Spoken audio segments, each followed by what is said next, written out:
প্রতিবাদ পথে নামলেন সৌরভ ডোনা। আরজি করের প্রতিবাদে পথে সানাও। আরো বিস্তারিত ছবিটা জানাতে পারবে ইরন আমাদের। ইরন, দেখো, আজকে সৌরভ গঙ্গোপাধ্যায়ের স্ত্রী নৃত্যশিল্পী ডোনা গঙ্গোপাধ্যায়ের যে নাচের অর্গানাইজেশন দীক্ষামঞ্জুরি, তাদের ডাকে আরজি করের ঘটনার প্রতিবাদে প্রতিবাদের কর্মসূচি ছিল।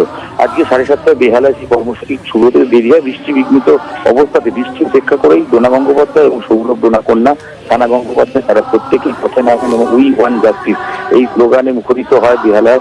এবং প্রত্যেকে কালো পোশাক পরেছিলেন এবং প্রতিবাদের বারবার তাদের দাবি যে ছেলেদের দ্রুত যেন তারা যিনি দোষী বা যারা দোষী তারা যেন শাস্তি পায়। এবং মোমবাতিকে মিছিল করার কথা ছিল। যে প্রাকৃতিক দুর্যোগ কারণে মোমবাতি মিছিল করা সম্ভব হয়নি, কিন্তু র্যালি শেষে এসে মোমবাতি জ্বালানোর একটি কর্মসূচি ছিল। সেখানে সৌরভ গঙ্গোপাধ্যায় নিজে এসে যোগদান করেন এবং সৌরভ গঙ্গোপাধ্যায় নিজে, সৌরভ এবং সানা তারা দুজনে মিলে এই ঘটনার প্রতিবাদ জানিয়ে তারা মোমবাতি জ্বালায় এবং তারপর কিছুক্ষণ তারা এখানে নীরবতা পালন করে। এবং সব মিলিয়ে সৌরভ গঙ্গোপাধ্যায় তিনি পথে নামার কথা থাকলে তিনি পথে নামলেন না ঠিকই, কিন্তু এক প্রাকৃতিক দুর্যোগের কারণে তিনি নামতে পারলেন না। কিন্তু অন্যদিকে তিনি এসেছিলেন এবং তিনি ইতিমধ্যেই একাধিকবার তিনি বলেছেন যে দোষীদের তিনি শাস্তি দেন এবং নক্কারজনক ঘটনা আখ্যা দিয়েছেন। এবং আজকেও একই কণ্ঠ সৌরভ গঙ্গোপাধ্যায়ের কাছেও ছিল। তিনি আবারও আজকে বলেন যে উই ওয়ান জাস্টিস, গোটা দেশ বিষয় চাইছে, আমারও তাই বক্তব্য উই ওয়ান জাস্টিস। এবং সৌরভ গঙ্গোপাধ্যায়, সানা গঙ্গোপাধ্যায়, ডোনা গঙ্গোপাধ্যায় তিনজন মিলেই এখানে মোমবাতি প্রজ্বলন করে প্রতিবাদ কর্মসূচি, সেই কর্মসূচিতে অংশগ্রহণ করেন।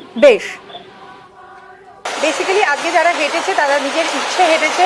We are all protesting against rape.